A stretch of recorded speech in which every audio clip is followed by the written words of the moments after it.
अस्सलाम वालेकुम व्यूअर्स, कैसे हैं आप सब। उम्मीद है आप सब खैरियत से होंगे। तो आज मैं आपके लिए एक ज़बरदस्त रेसिपी लेकर आई हूँ। ये किन्नू लिए हैं मैंने। ये देखें, मैंने इसको दरमियान से इस तरह से कट कर लिया है। ये देखें, मैंने इनको पहले अच्छी तरीके से वॉश कर लिया था, क्योंकि ये जो है ना, इनके ऊपर केमिकल होते हैं, डस्ट होती है।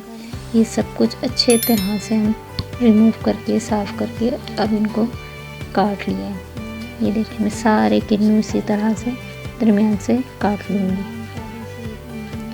आजकल किन्नू सीज़न में है और चंद दिनों के बाद ये अब जाने वाले हैं। ये बिल्कुल बाज़ार से गायब हो जाएंगे।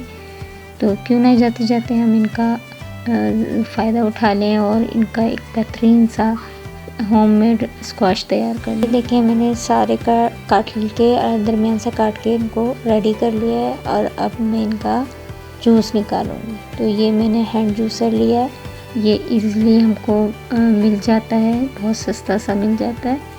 और इससे हमने इस तरीके से प्रेस कर के सारे किन्नू का रस निकाल लेना है। ये देखें, इस तरह से प्रेस करके मैं आराम से इनका सारा जूस निकाल लूँगी। ये देखें,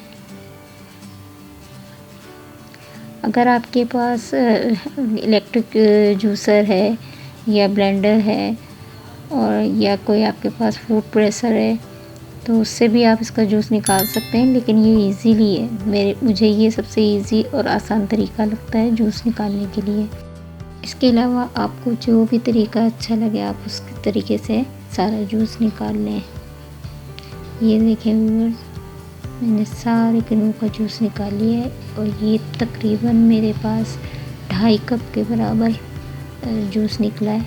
ये देखें, इसको मैं एक छन्नी की मदद से छान लूँगी, क्योंकि इसमें जो है ना बीज भी होते हैं, पल्प होता है, तो वो हमें सब रिमूव कर देना है छन्नी की मदद से। ये देखें, मैंने इसको अच्छे तरीके से छान लिया है और ये हमारे पास जो निकला है, ये भी हम ज़ाया नहीं करेंगे, इसको भी हम कहीं ना कहीं यूज़ कर लेंगे। ये मैंने कढ़ाई ली है और इसमें मैंने 2.5 कप के बराबर चीनी ऐड की है और अब इसमें मैं पानी डालूँगी। इसमें मैंने 1.5 कप पानी ऐड किया है। ये देखें, क्योंकि मैंने इसी कप से जो है ना मेजर किया था अपना जूस, तो इसलिए मैंने 2.5 कप, अगर मैंने जूस लिया था तो 2.5 कप मैंने चीनी ली है और 1.5 कप मैंने इसमें पानी डाला। अब मैंने इसको पका लेना है अच्छे तरीके से, ताकि इसमें जितनी भी चीनी मैंने ऐड की है वो सब डिज़ोल्व हो जाए पानी के अंदर। ये देखें, हमने सिर्फ इसको पानी में चीनी को सिर्फ डिज़ोल्व करना है। इसको हमने बहुत ज़्यादा पकाना नहीं है, बहुत ज़्यादा गाढ़ा नहीं करना है। ये देखें, मेरी चीनी डिज़ोल्व होने लगी है। ये देखें, सारी चीनी जितनी मैंने ऐड की थी वो सब पानी में डिज़ोल्व हो गई है। बस ज़रा ये पानी थोड़ा सा पक जाए। ये देखें, मेरा पानी पकने लगा है। इसमें देखें, आप बबल्स आने शुरू हो गए।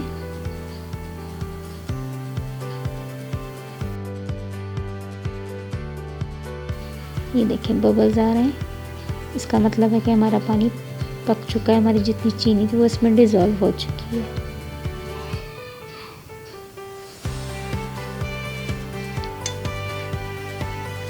अब मैं इसमें सारा जूस जो मैंने निकाला था उसको मैंने इसमें ऐड कर दिया चीनी के पानी में।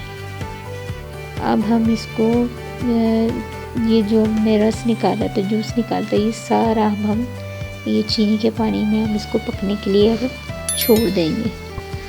इसको हमने अब तब तक पकाना है जब तक ये अच्छा खासा गाढ़ा ना हो जाए। ये देखें ना, इसको पकते हुए तकरीबन 10 मिनट हो गए और उसमें अच्छा खासा बॉयल आना शुरू हो गया। अब ये हमारा पकना शुरू हो गया है।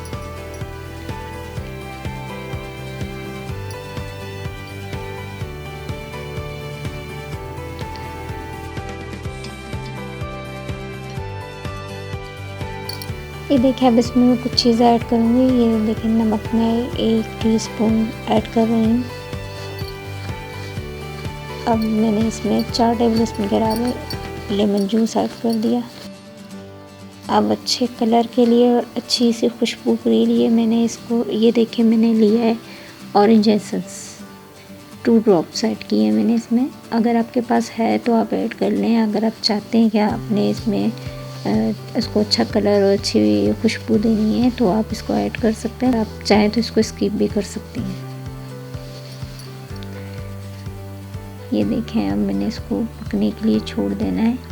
और हिलाती रहूँगी इसको। ये देखें मिक्स करती रहूँगी और इसको चेक भी करती रहूँगी। ये देखें हमारे जूस को पकते हुए कम से कम 25 मिनट गुजर चुके हैं और अभी हम इसको और पकाएंगे, लेकिन साथ साथ इसको मिक्स भी करते रहेंगे, चलाते रहेंगे। ये देखें साथ साथ ये भी चेक करें कि इसको आपको कितना मतलब गाढ़ा रखना है। बहुत ज़्यादा गाढ़ा भी नहीं करना है, हमने सिर्फ इतना गाढ़ा करना है कि ये हमारा, ये देखें पकते पकते हमारा कितना पानी हमने ऐड किया था वो सब खुश्क हो गया। और अब हमारा जो है ना, ये देखें जूस रह गया है। ये देखें हमारा बेहतरीन से स्क्वैश बन के रेडी हो गया है। अब मैं चूल्हे के फ्लेम को ऑफ कर दूँ। हमने इसको बस रूम टेम्परेचर पर ठंडा होने के लिए छोड़ देना है। ये देखें मैं अब इसको छोड़ दूँगी रूम टेम्परेचर पे। जब ये ठंडा हो जाएगा फिर मैं आपसे मिलती हूँ। ये देखिए मेरा ये देखिए स्क्वैश कितना बेहतरीन सा तैयार है। ये देखिए मैंने एक बोतल ली है और अब मैं इसमें सारा अपना स्क्वैश डाल के महफूज कर लूँगी। देखें आप इसकी जो ना, देखिए कितना माशाल्लाह अच्छा और बेहतरीन सा स्क्वैश मैंने तैयार कर लिया है। तो आप मुझे बताएं कमेंट्स करके क्या आपको मेरी ये स्क्वैश की रेसिपी कैसी लगी।